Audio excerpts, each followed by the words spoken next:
Por supuesto me siento complacido de tener un auditorio tan grande en esta última conferencia. Digamos, los métodos de estudios poblacionales realmente son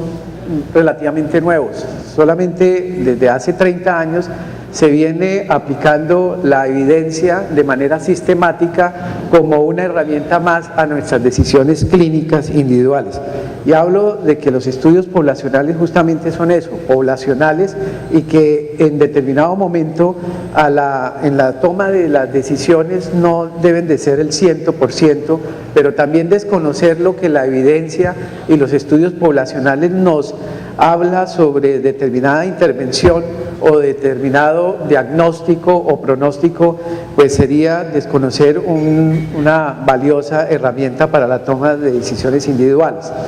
Desde el punto de vista digamos, de la evidencia, hay 4 digamos, consideraciones que se tienen que tener en cuenta en los estudios. Lo primero es el diseño del estudio. Todos sabemos que los diseños observacionales lamentablemente son muy limitados y están sujetos a sesgos en razón a que no podemos controlar todas las variables. Sin embargo, digamos, en las situaciones y específicamente en el paciente crítico, no siempre es fácil hacer experimentos clínicos controlados y por supuesto una aproximación sería el tener en cuenta los resultados de los estudios observacionales. Y vamos a ver cómo muchos de estos estudios observacionales, por supuesto, arrojan limitaciones en el sentido en que no se han podido controlar variables confusoras, probablemente las características de los individuos que están en un grupo de intervención o un grupo de control son completamente diferentes, sobre todo en el escenario del paciente crítico tenemos una mezcla de pacientes de trauma, pacientes médicos, pacientes sépticos, por supuesto pacientes quirúrgicos, de manera que no siempre es fácil homogenizar ese grupo de pacientes y en el momento que queden imbalanceados números de pacientes con diferentes características en cada uno de los grupos, pues los resultados podrán ser debidos a todas esas factores confusores. Entonces, de manera que no siempre vamos a tener experimentos clínicos controlados, que podría ser, digamos, como el mejor diseño para contestar siempre las preguntas de eficacia y seguridad de las intervenciones que nosotros hacemos en cuidado intensivo. Por otra parte, la calidad de esos estudios. No necesariamente un estudio o un experimento clínico controlado asegura de que sus resultados finalmente sean producto de la verdad. Por supuesto, al interior de cada uno de esos estudios debemos, ya sean observacionales o experimentales, debemos evaluar la calidad. Y hoy en día, a diferencia pues, de los primeros scores o métodos de graduación de la evidencia, se tiene en cuenta ese componente, la calidad de cada uno de esos estudios. Por ejemplo, en los experimentos clínicos controlados, si no hay un ocultamiento en la asignación de los sujetos, tanto al grupo experimental como al grupo control, ya va a disminuir la calidad. Si no hay un seguimiento completo de los sujetos en cada uno de los grupos hasta finalizar el resultado, o hay pérdidas del seguimiento en esos sujetos, pues por supuesto se va a disminuir la calidad y eso compromete la validez interna de esos estudios.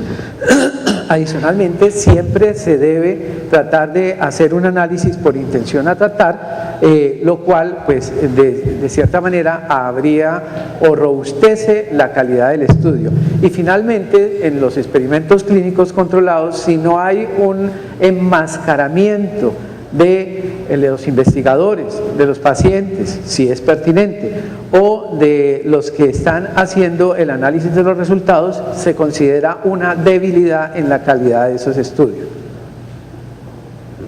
En cuanto a los estudios observacionales, por supuesto, también se evalúa la calidad. Habrá pues una serie de, digamos, de consideraciones a tener en cuenta en la calidad de los estudios observacionales. Básicamente en cuanto al análisis, la estratificación y el control de los sesgos de ese tipo de las variables que podrían ser confusoras. Otro aspecto importante es la consistencia. Y esto hace referencia, y como lo vemos en todo, o lo hemos visto en prácticamente estos 2 días,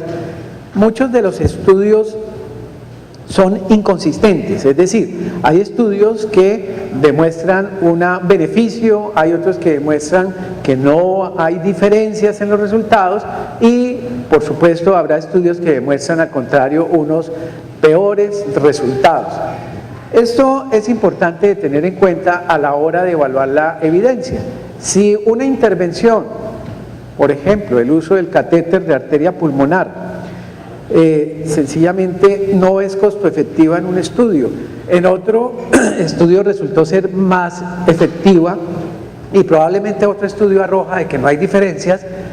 quiere decir de que no hay una suficiente evidencia. Por el contrario, si la mayoría de estudios van en la misma dirección y que esos resultados solamente serán de mayor o menor magnitud dependiendo del tamaño de muestra o el poder que se tiene o que tiene ese estudio para encontrar unas diferencias, es decir, aquellos estudios pequeños probablemente no arrojarían diferencias, pero en la medida que hay un mayor tamaño de muestra y hay un mayor poder de ese estudio o de los estudios, seguramente el resultado va a ser evidente y todos los estudios guardan una dirección similar, por ejemplo a favor. Entonces estamos hablando de que la evidencia se robustece y nosotros deberíamos considerar esto como un resultado válido. Y finalmente, la evidencia se refiere a si hay evidencia directa o indirecta. ¿A qué nos referimos, digamos, en esta cuarta característica para determinar la evidencia de los estudios? Y es que nosotros tengamos que la evidencia sea un resultado final, o sea, que definitivamente estemos como resultado teniendo en cuenta la mortalidad y no resultados intermedios como probablemente estancias, como probablemente mejoría de los parámetros hemodinámicos, pero que finalmente no está afectando en un resultado más duro como es la mortalidad o la sobrevida. Y la mayoría de los estudios que tenemos en relación a la monitoría y a los indicadores de perfusión, muchos de ellos son indirectos, es decir, tienen una evidencia indirecta al usarse marcadores de hipoperfusión tisular. Sí, mejoramos los marcadores, mejoramos el lactato, mejoramos probablemente el equilibrio ácido básico, pero finalmente el paciente tiene un desenlace adverso, ¿sí? O tiene mayor mortalidad de ese grupo. Lamentablemente eso también es importante de tener en cuenta. Entonces, con estas 4 condiciones, nosotros sí ya podremos decir definitivamente si hay evidencia o no hay evidencia. Entonces, el tipo de diseño, la calidad de esos estudios específicos o de ese diseño específico, la consistencia en relación a que varios estudios probablemente están en la misma vía y finalmente si los desenlaces o los resultados que se miden son de evidencia directa. Miremos en cuanto a eficacia y seguridad, y empezamos por el catéter de arteria pulmonar. Ya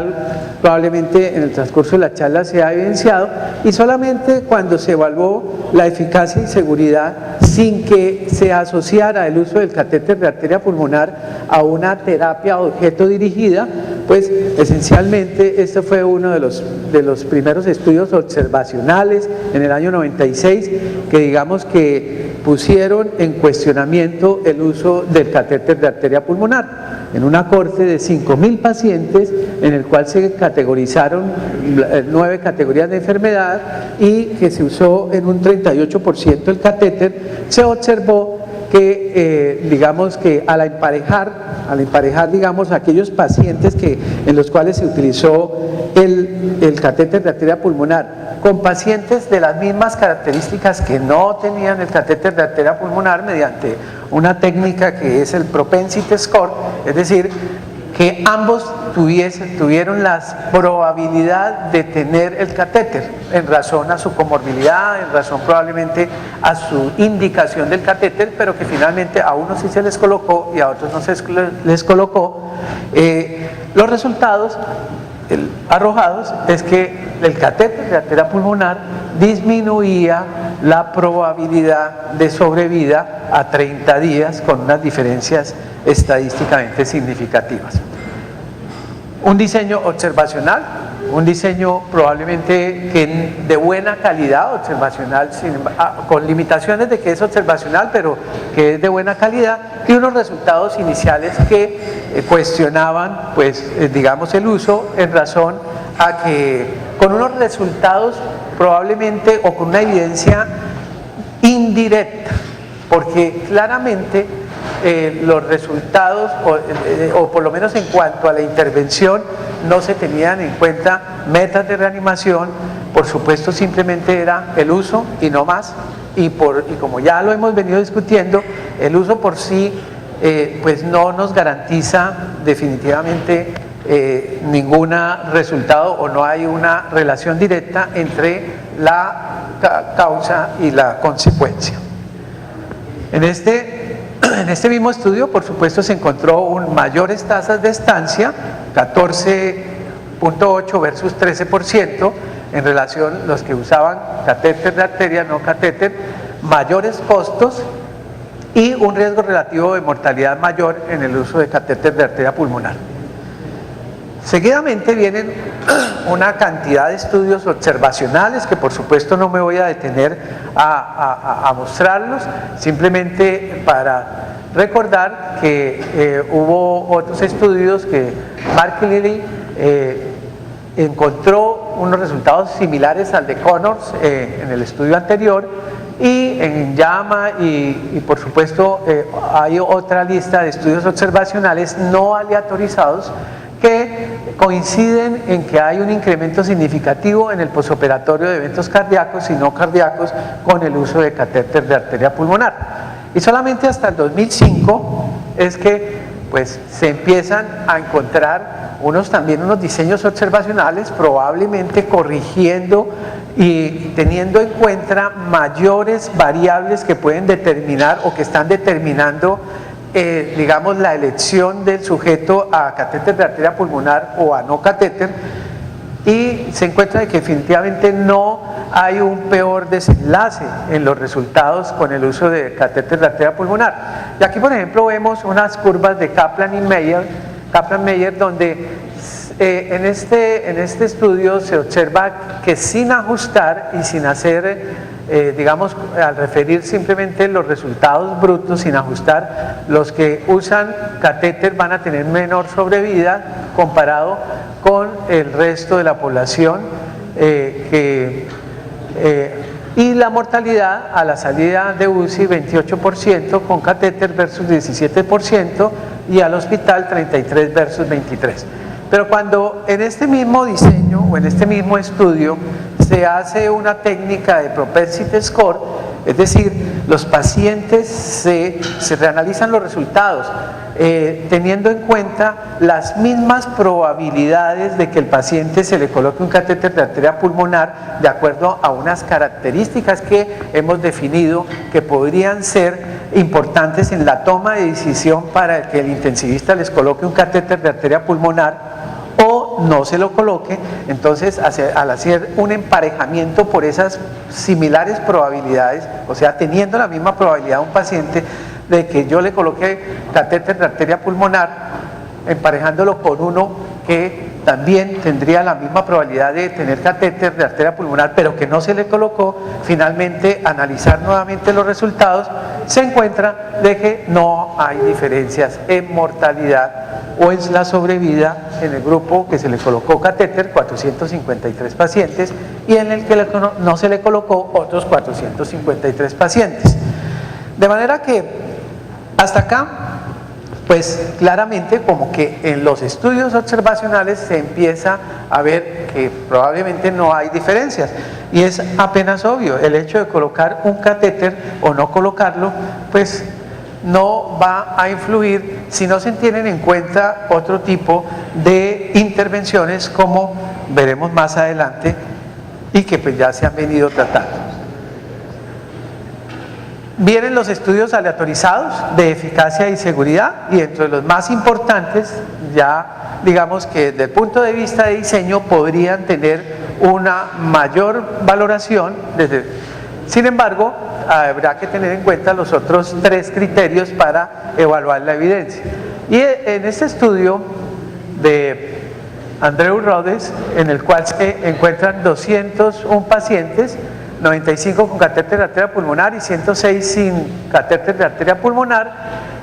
hay unas diferencias, no hay diferencias en mortalidad, y claramente aquí ya empieza a cuestionarse la calidad del estudio. La calidad del estudio es que simplemente no tiene un poder suficiente, el tamaño de muestra es insuficiente para encontrar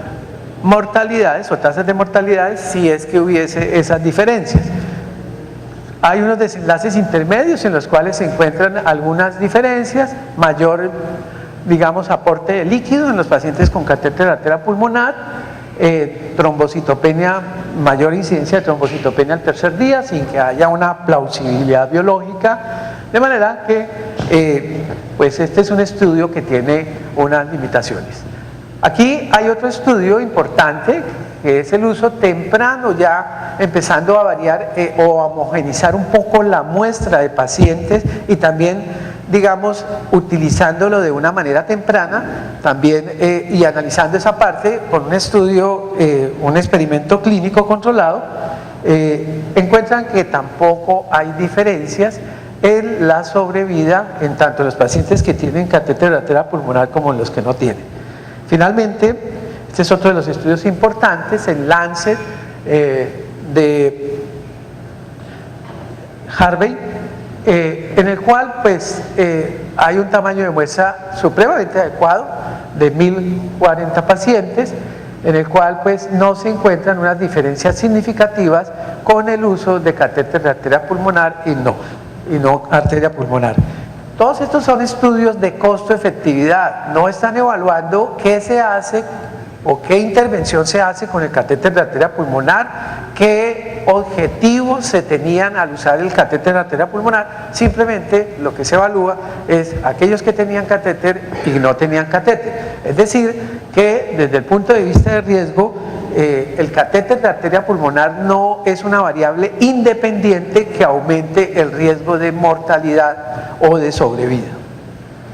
Y finalmente todo termina en este metaanálisis. En este metaanálisis, donde se hace un metaanálisis de los experimentos clínicos controlados sobre la utilidad del catéter de arteria pulmonar. Como ustedes ven, esto se llama una gráfica de forest plot o la gráfica de bosque, en el cual sencillamente se grafican o se colocan cada uno de los resultados de los estudios. El cuadrado pues encerrará, en la mitad del cuadrado estará el estimativo puntual, y la proporción del cuadrado nos está hablando del tamaño de muestra. En la medida que el cuadrado sea mayor, quiere decir de que el tamaño de muestras es mayor.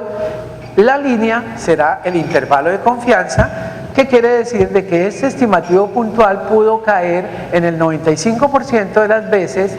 Si hablamos probabilísticamente, de cada 100 hubiese caído dentro de este rango, de este intervalo de confianza. En el 5% de las veces podría caer fuera de ese intervalo de confianza. Y esta línea del centro pues es la medida de resumen. Esta línea en el centro principalmente coincide con el 1 de no diferencias en el riesgo de mortalidad. Entonces menor de 1 disminuye el riesgo y mayor de 1 disminuiría el riesgo en relación al uso de catéter versus no uso de catéter. Lo que ustedes observan, o esta gráfica es importante para observar cómo se distribuyen los diferentes experimentos clínicos alrededor pues, de los valores de riesgo. 1 sin riesgo, no hay diferencias en el riesgo. Mayor de 1, hay un mayor riesgo de uso de mortalidad con el uso de catéter de arteria pulmonar, y menor de 1, pues no se disminuye el riesgo, sería un factor protector. Ustedes observan que hay una heterogeneidad. ¿Qué quiere decir? De que hay estudios, aquí por ejemplo, con un similar tamaño de muestra, que evidencia de que aumenta el riesgo. Sin embargo, este está muy cerquita al 1, casi que, y adicionalmente atraviesa el intervalo de confianza del 1, o sea que claramente este estudio dice que no aumenta el riesgo. Este, por ejemplo, vuelve a decir que tampoco aumenta el riesgo, aunque es poco preciso porque el intervalo de confianza pasa el 1. Y allí van a haber otra cantidad de estudios con el mismo tamaño de muestra que claramente dicen que no, y al final vamos a tener una medida de resumen que los resultados arrojan de que no hay diferencias en la mortalidad. Una de las limitaciones de ese metaanálisis es que hay heterogeneidad. ¿Y qué quiere decir cuando hay heterogeneidad? Pues la heterogeneidad puede estar en el tipo de pacientes, o puede estar en las intervenciones, o en la medición de la mortalidad. Una mortalidad se pudo medir a los 28 días, otra a la salida de UCI, otra a la salida del hospital. Entonces, o en el diseño incluso del estudio, de manera que no se siguieron bien los pacientes, hubo pérdidas por seguimiento, etcétera. Entonces, al final nosotros vamos a tener un agregado de sesgos, ¿sí? O sea, un metaanálisis de los errores de cada uno de los estudios, y esa es una de las limitaciones. Sin embargo, pues digamos que hasta ahí llegaron los estudios o los experimentos clínicos que trataban de demostrar si la sola utilización del catéter podría aumentar la mortalidad o no. Evidentemente, pues, con un desenlace o una evidencia indirecta, porque no estaba teniendo o considerándose completamente, digamos, las metas o los objetivos de utilizar el catéter de arteria pulmonar. Aquí, finalmente, pues decimos que hay heterogeneidad, inclusión tardía y no metas farmacológicas. Miremos entonces ahora si cuando nosotros ya empezamos a tener unos objetivos en las metas de esa reanimación. Y este es uno de los primeros, ya lo mencionaba el doctor Beltrán ayer, como el doctor Pilsky y el doctor Joan-Louis Banzan, ambos líderes de opinión mundial en el cuidado crítico, uno americano y el otro europeo, definitivamente sacan este artículo y dicen, pues dejemos y utilicemos definitivamente el catéter de arteria pulmonar solo cuando hay una indicación, y plantean este algoritmo para las metas de reanimación, y empieza a haber un movimiento en relación a utilizar las medidas de monitoría, y en especial la monitoría hemodinámica con catéter de arteria pulmonar, pero con unas metas y unos objetivos, y por supuesto unos objetivos que coherentes, y que independientemente de asumir de que es la verdad absoluta, por lo menos sí con una dirección. Y por supuesto esto facilitó en que hubiese de cierta manera concordancia o un acuerdo en diferentes estrategias de tratamiento, y facilitó hacer experimentos clínicos que fueran multicéntricos y que tuvieran las mismas metas. Y finalmente, para terminar, por supuesto, en lo que ya el doctor Tomás le mencionaba, el estudio de Rivers, y que siempre, pues en todos los eventos que tratan sobre monitoría y manejo del paciente crítico, es como un referente. Y digamos que simplemente porque es el primer estudio que metodológicamente se hace de manera, pues primero con un diseño adecuado, un experimento clínico controlado, segundo, con una calidad metodológica de ese diseño también adecuada, tercero, con una evidencia directa adecuada al tener en cuenta la mortalidad y cuarto, con una homogeneidad también de esos pacientes en un tiempo adecuado, tempranamente diagnosticados. Ustedes saben que el estudio de Rivers se cogen los pacientes en el servicio de urgencias, mientras que si se cogieran en la unidad de cuidado intensivo ya empieza a haber algo que se llama el sesgo de Lantas bias, es decir, un punto en el cual no es un punto cero, sino que es simplemente cuando ingresó a la unidad de cuidado intensivo. Y esa es una de las limitaciones que tenemos los intensivistas para hacer estudios o experimentos clínicos controlados en la unidad de cuidado intensivo, porque ya los pacientes, probablemente un paciente llevaba 2 días de desarrollo en su sepsis, y eso no quiere, a pesar de que probablemente el internista o en fin lo remita y diga aquí súbitamente ya hizo sepsis o súbitamente se dio cuenta más bien y entonces ingresa a la unidad, otro paciente ya ha sido intervenido o otro paciente de pronto sí entra de una manera muy adecuada. Sin embargo, en urgencias probablemente se pueden homogenizar más los pacientes, que es lo que sucedió con el estudio de Rivers, para incluirlos de manera precoz. En conclusión, la heterogeneidad en los resultados de los estudios con terapia objeto dirigida deberá ser interpretada a la luz de las intervenciones específicas que se prueban y el retardo en la inclusión de pacientes mixtos. O sea, 2 son las grandes desventajas: pacientes mixtos, para lo cual no permite homogenizar o coger simplemente pacientes de trauma o pacientes médicos o pacientes quirúrgicos, y esta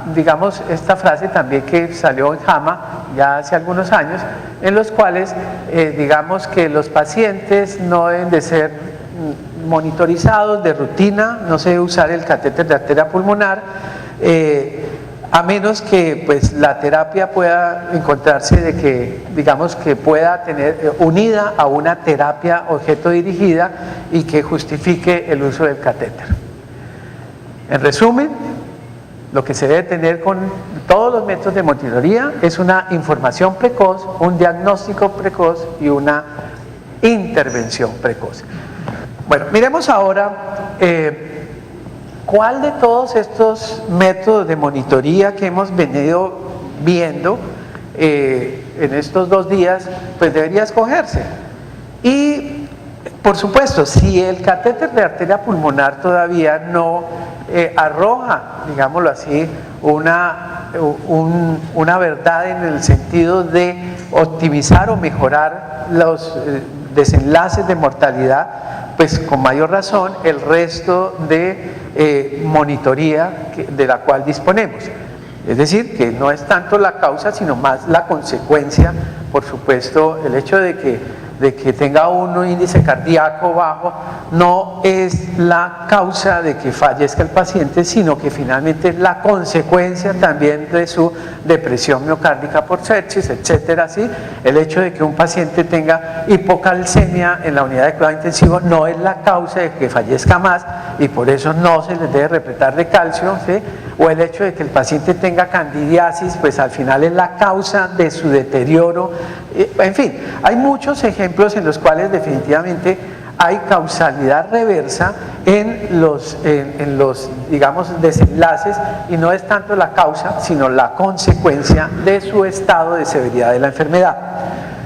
Entonces, pero sin embargo es importante porque fue uno de los pioneros en proponer que la supraoptimización o llevar a valores supranormales aseguraba la sobrevivencia. Claramente, bueno, esto fue absolutamente reevaluado y hasta se hicieron muchos experimentos clínicos en los cuales se encontró que al supraoptimizar esos parámetros se aumentaba la mortalidad.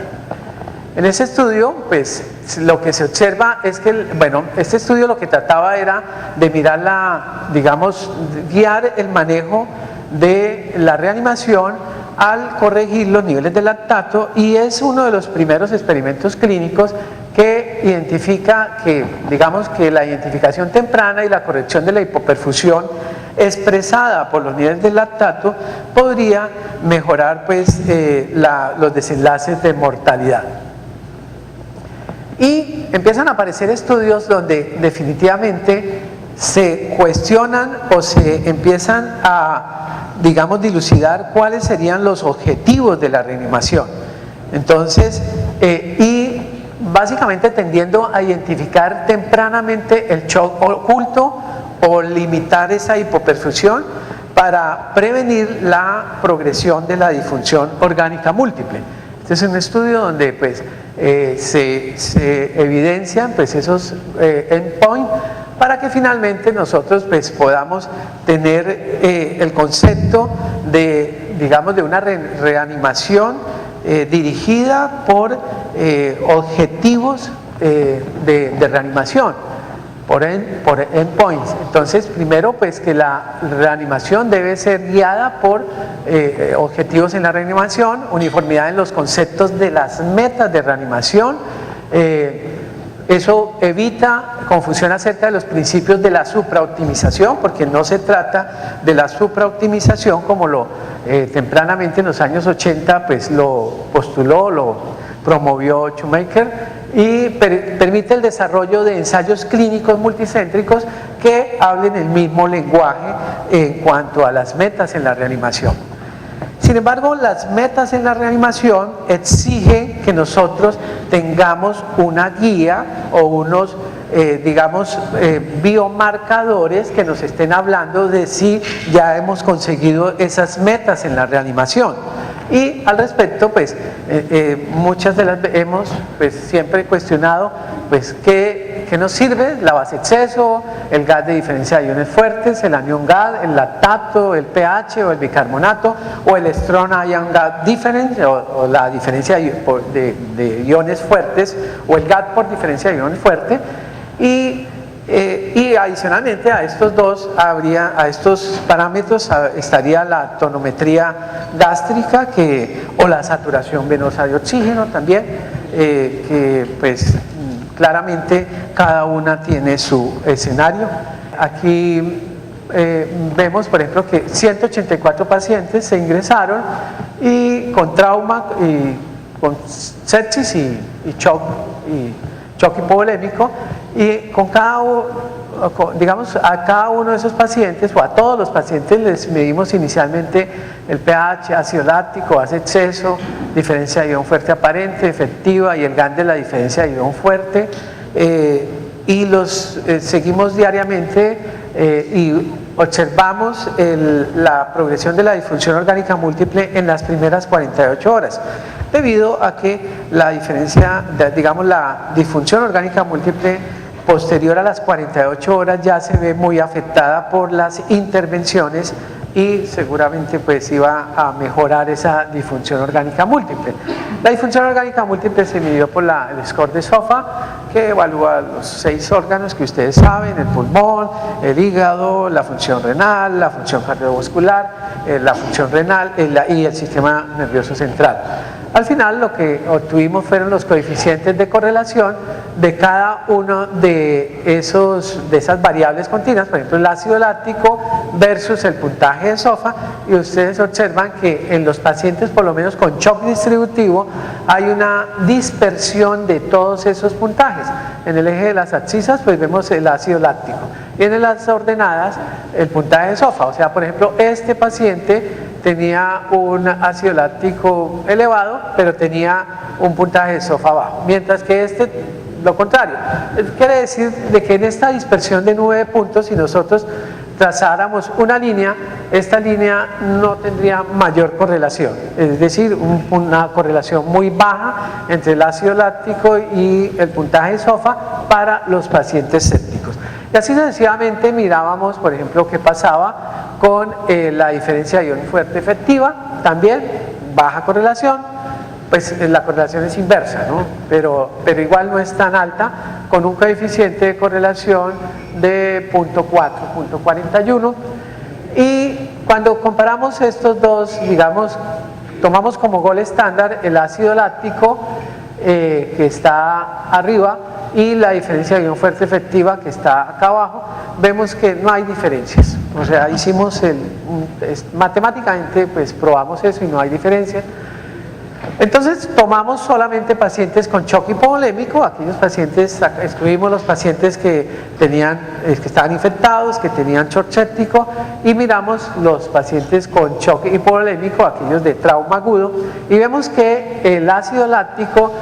por lo menos en la dispersión de 9 puntos, vemos que sí, evidentemente a medida que aumenta el ácido láctico, aumenta el puntaje de SOFA, y cuando miramos o calculamos el coeficiente de correlación, observamos una muy buena correlación, y eso es lo que finalmente en la mayoría de estudios se encuentra, y es que el ácido láctico es muy buen marcador de hipoperfusión tisular, sobre todo en los pacientes con shock hipovolémico. Cuando comparamos con la diferencia de ion fuerte, realmente no observamos una correlación, pero sí encontramos unas diferencias estadísticamente significativas entre el ácido láctico y la diferencia de ion fuerte. En conclusión, en relación a los marcadores de hipoperfusión tisular, tenemos que la mayoría son estudios prospectivos, aleatorizados, controlados, pero que son escasos los experimentos clínicos allí, que la mayoría son estudios observacionales, que las poblaciones son heterogéneas, hay pacientes con shock distributivo, y en el shock distributivo el comportamiento de los marcadores de hipoperfusión tisular son erráticos.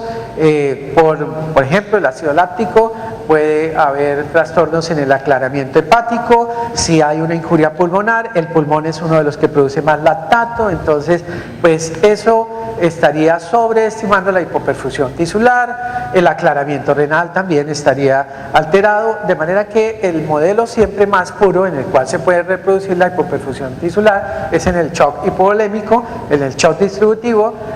La saturación venosa probablemente es completamente errática. Cuando tenemos saturaciones venosas mayores de 80, mayores de 70, no es interpretable, no podemos decir que está mucho mejor por los cortocircuitos arteriovenosos, etcétera. Se diluyen en desenlaces intermedios, entonces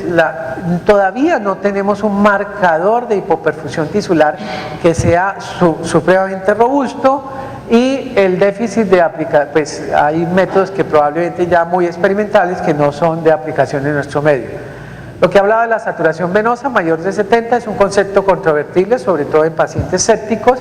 La reanimación guiada por metas es ordenada,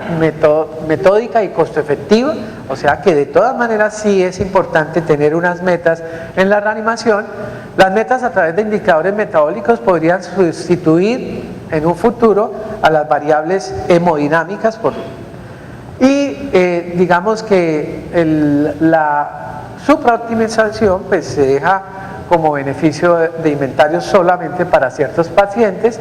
En nuestro estudio encontramos que el lactato era un indicador que evidentemente se correlaciona bien con la hipoperfusión oculta, y en general en la mayoría de los estudios es confiable, fácil de medir y no invasivo.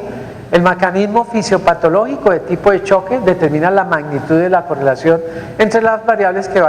evalúan el estado ácido básico y el proceso de disfunción orgánica, y la aproximación al diagnóstico oportuno de hipoperfusión oculta pues se mejora con el desarrollo de nuevas tecnologías, y será finalmente la respuesta del clínico de acorde a este rendimiento diagnóstico en el cual nos podamos apoyar para dirigir mejor las terapias de nuestros pacientes. Bueno, les agradezco mucho, y si hay alguna pregunta pues...